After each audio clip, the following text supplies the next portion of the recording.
Baik pemirsa, kita masih ada di Bincang-Bincang, masih bersama dengan spesialis paru Dr. Ria dari Rumah Sakit Umum Daerah Kota Malang, berbincang tentang waspada perkembangan kasus COVID-19 pasca libur lebaran. Banyak sekali yang harus kita kenali, banyak sekali yang harus kita waspadai, bahwa ternyata ketika sudah merasakan vaksin, banyak orang ini over PD, dokter, begitu ya, bahwa ternyata vaksin ini bukan satu-satunya kekebalan yang akhirnya membuat orang bisa bebas liburan, bebas mudik begitu.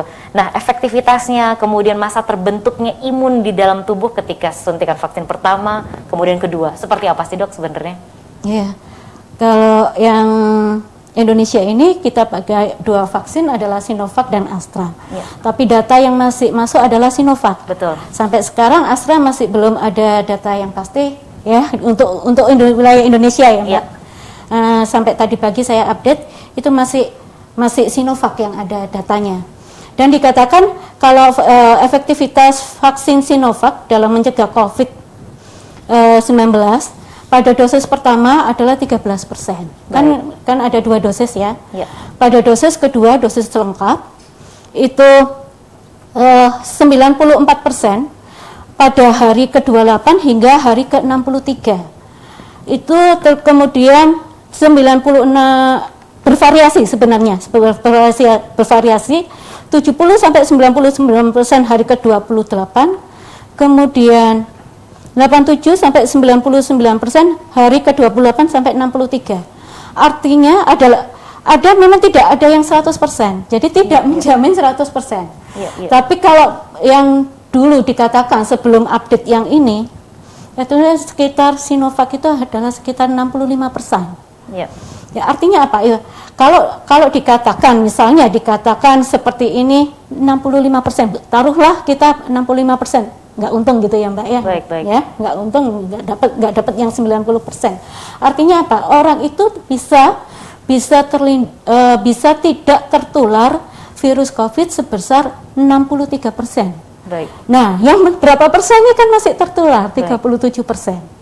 Tapi apapun itu walaupun kita sudah tidak bisa 100% menjamin, tapi daripada tidak dilakukan sama sekali, ikhtiar kita 65% misalnya dimaksimalkan.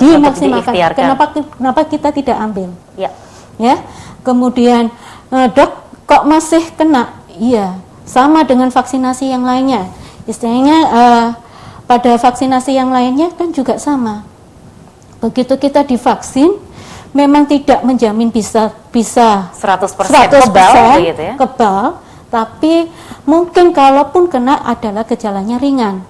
Sama dengan imunisasi BCG pada TB, karena kebetulan saya juga TB ya, berkecimpung di TB gitu kan. Jadi vaksin BCG itu tidak 100% menjamin dia bebas TB. Ya. Tapi kalaupun kena TB, TB-nya adalah TB yang ringan. Sama dengan vaksin COVID ini. Nah, vaksin COVID ini juga sama istilahnya, prinsipnya sama. Kalau kita vaksin, mungkin kalau kita tertular, kena, itu adalah masih mungkin gejalanya ringan. Gejalanya akan menjadi gejala berat. Kecuali nih ya Mbak, kecuali kalau kita kena mutasi yang baru, kena varian yang baru yang tadi saya sudah katakan. Tidak terdeteksi begitu ya? Yang tidak saya katakan, katanya belum, efektivitasnya itu akan turun pada varian yang baru. Baik.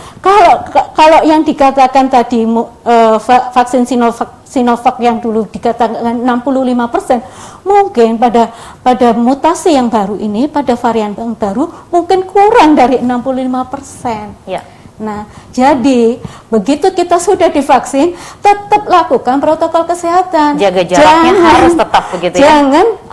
Jangan merasa terlalu percaya diri, kita lepas semua protokol kesehatannya. Baik. Nah, itu yang tetap penting harus ditekankan pada masyarakat. Dan jangan takut vaksin, ya, jangan takut vaksin. Ini semuanya dari semua rekomendasi profesi. PAPDI itu adalah organisasi profesi dokter penyakit dalam. Perdosi, dokter saraf Indonesia, apalagi PDPI, dokter paru Indonesia mengatakan vaksin ini adalah cukup aman. Memang ada beberapa efek samping yang mungkin muncul, memang iya. memang iya, itu adalah sama dengan vaksin yang sebelum-sebelumnya. Misalnya vaksinasi DPT kan mesti juga panas. Ada panasnya. Nah, itu panas 1-2 proses pembentukan imun begitu ya? Iya, panas 1-2 hari istilahnya.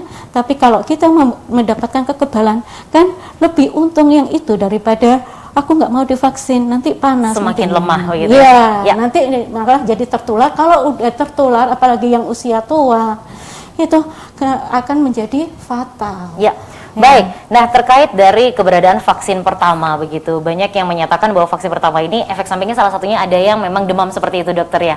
Apakah memang ketika sudah vaksin pertama justru harus mengurangi aktivitas begitu untuk pembentukan imun dalam proses sampai dengan 28 hari misalnya? Apakah harus benar-benar stay di rumah dulu untuk benar-benar protokol kesehatannya Kalau itu tidak disebutkan, ya. Yang dari referensi tidak disebutkan begitu, Mbak. Baik. Cuman tetap boleh beraktivitas, tetap begitu? boleh beraktivitas, tapi memang kalau sudah sakit, lemes kayak gitu ya batasilah aktivitasnya, kontrol diri. Ya, baik, kan. berarti tergantung dari masing-masing kekebalan tubuh. Kalau memang badannya merasa lemas, berarti harus menghentikan segala aktivitas setelah vaksin pertama. Tetapi kalau memang masih sehat, kuat, berarti boleh beraktivitas, tetapi dengan menerapkan protokol kesehatan begitu. Nah, ini banyak sekali nih masyarakat yang juga sudah menyatakan bahwa saya ini sudah menjaga kesehatan, saya sudah rajin minum vitamin, makan teratur, protokol kesehatan juga sudah tepat, biar imunitas mereka membaik. Kenapa sih saya masih terkena begitu? Kenapa saya masih positif begitu? Ketika ada pertanyaan seperti ini, harus seperti apa dokter untuk kita kembali menghimbau masyarakat? Ya, namanya virus itu kan jasad renik ya, nggak kelihatan. Ya.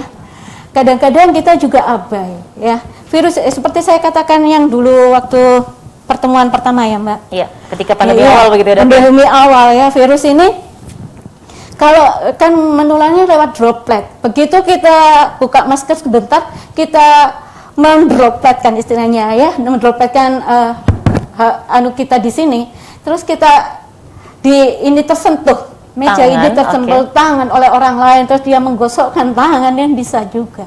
Ya, jadi masih banyak kemungkinan kemudian kita tidak jaga jarak, tidak jaga jarak. Walaupun kalau sudah kita pakai masker seperti ini katanya sudah 90% kita bisa, tapi 10%-nya kan masih ada. Nah, daripada apalagi yang tidak melakukan protokol kesehatan, bagaimana? Ya pasti ada, masih tetap berpotensi ada. Sehingga harus tetap berhati-hati, protokol kesehatan yang harus benar-benar ketat apapun alasannya begitu ya. Nah, ada juga pertanyaan dari masyarakat nih. Saya sembuh dari COVID-19, Dok. Tetapi apakah saya sudah terjamin tidak akan tertular lagi begitu, atau saya tidak bisa menularkan lagi? Ini seperti apa, Dok? Yang sudah pernah? Ya.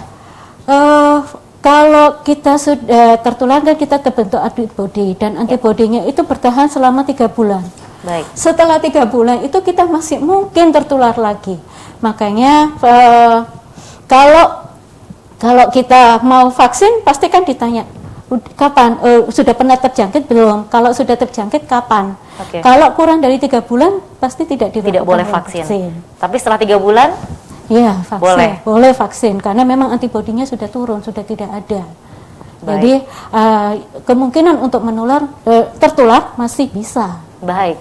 Waspada perkembangan kasus COVID-19 pasca libur Lebaran, ini masih menjadi tema kita, masih bersama dengan dokter spesialis paru Rumah Sakit Umum Daerah Kota Malang. Dan seperti apa sih sebenarnya, apa saja yang diserang kalau mungkin nanti berbicara dari aspek paru begitu ya dokter ya? Nanti boleh diinformasikan di segmen selanjutnya, kami akan segera kembali masih di Bincang-Bincang.